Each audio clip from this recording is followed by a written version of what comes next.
Corona काल के दौरान रायपुर में पकड़े गए रेमडेसिविर इंजेक्शन की जांच अब तक नहीं हो पाई है, जिसके चलते ये भी पता नहीं चल पाया है कि प्रदेश में लोगों को लगी इंजेक्शन असली थी या फिर नकली। इधर खाद्य और औषधि प्रशासन विभाग के लैब के अनुसार पुलिस की ओर से पकड़े इंजेक्शन की संख्या भी 1 या 2 है, जबकि नियम के अनुसार जांच के लिए एक जगह से कम 5 सैंपल कलेक्ट करने होते हैं। इस वजह से जांच प्रक्रिया शुरू नहीं हो पा रही है। वहीं स्वास्थ्य विभाग के मुताबिक लैब में इसका मानक ही नहीं है। ऐसे में रेमडेसिविर में कंटेंट के मिलान और पहचान किस आधार पर होगी, ये एक बड़ा सवाल। वहीं आपको ये भी बता दें कि संक्रमण काल के दौरान छत्तीसगढ़ में भी दलाल सक्रिय थे और मरीजों के परिजनों से 15 से 45 हजार लेकर ब्लैक में रेमडेसिविर इंजेक्शन दे रहे थे। शिकायत के बाद अलग अलग थानों में कार्रवाई हुई और दलालों को हिरासत में भी लिया गया था।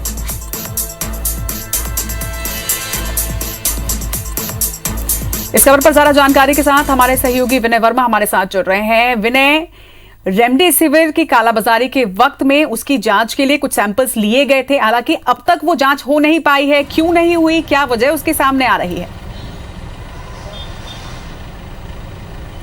देखिए, स्वास्थ्य संबंधी ऐसी कई सारी जांच है जो छत्तीसगढ़ में नहीं हो रही है। आज बात केवल रेमडेसिविर की, वो रेमडेसिविर इंजेक्शन जिसे लोगों ने जन औषधि के रूप में सबसे ज़्यादा स्वीकार किया था। जब कोरोना का संक्रमण पीक पे था उस समय सबसे ज़्यादा ऐसा माना जाता था कि यही एक औषधि दवाई है जो लोगों की जान बचा सकती है, और इसी कारण से पूरे देश भर में दलाल सक्रिय हुए और लाखों की संख्या में रेमडेसिविर इंजेक्शन ब्लैक में बिकी। छत्तीसगढ़ में भी ये इंजेक्शन 15 से 45 हजार रुपये तक लेकर बेची जा रही थी। लेकिन अब तक जो पकड़ी गई थी, जो पुलिस की कार्रवाई जब हुई तो इसमें कई लोगों को हिरासत में लिया गया। उनके पास से जो रेमडेसिविर के इंजेक्शन जो बरामद किए गए, ये संख्या 11 के पास में है। अलग अलग थानों में FIR दर्ज है और उनके पास से जब्त इंजेक्शन जो खाद्य औषधि प्रशासन की जो लैब है वहाँ रखी है। लेकिन अब तक इसकी जांच नहीं हो पाई है। ये जांच इसलिए भी जरूरी है क्योंकि देश भर में तमाम ऐसी जगह पे जहाँ रेमडेसिविर इंजेक्शन रिफिल करके बेचने की शिकायत हुई थी, वो ऐसे इसलिए जरूरी है जब लोग वहाँ पर उसमें केवल पानी मिला करके उसको ब्लैक में बेचा जा रहा था। और ऐसे में जब ग्वालियर में एक बड़ा जो खुलासा हुआ था रेमडेसिविर इंजेक्शन को लेकर के, और ये भी बताया गया था कि छत्तीसगढ़ में उस संबंधित कंपनी ने रेमडेसिविर सप्लाई की है, तो ऐसे में जांच सबसे ज़्यादा जरूरी हो जाती है। लेकिन स्वास्थ्य मंत्री के हिदायत के बाद भी अभी तक जो जांच है वो नहीं हो पाई है। बताया जा रहा है कि उसके मानक जो लैब में वो मानक नहीं है। इस तरह से किस तरह से जांच करने के बाद में वो जो लैब की रिपोर्ट, उसकी जो रिपोर्ट आएगी लैब की,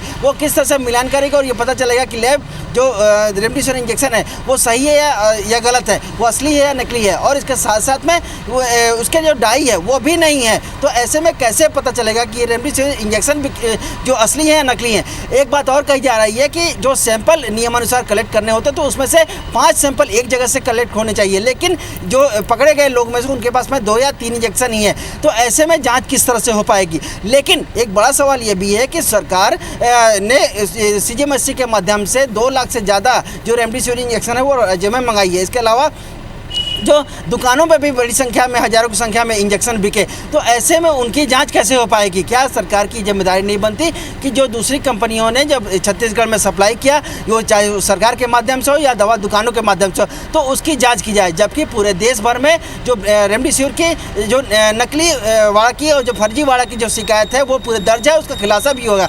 तो सरकार की सबसे बड़ी जो जिम्मेदारी है वो रेमडेसिविर इंजेक्शन की जाँच कराने की थी, लेकिन अभी तक जाँच नहीं हो पाई है। एक बड़ा छत्तीसगढ़ पे जो सरकार पे जो सवालिया निशान है कि अब तक इसकी जांच क्यों नहीं कराई गई। अगर निश्चित तौर पर विनय, इसे एक सुस्त रवैया कहा जा सकता है, यानी कि जब तीसरी वेव आएगी और एक बार फिर से रेमडेसिविर की अगर जरूरत पड़ी तब शायद इनकी जांच रिपोर्ट आ पाएगी। तमाम जानकारी के लिए आपका बहुत बहुत शुक्रिया।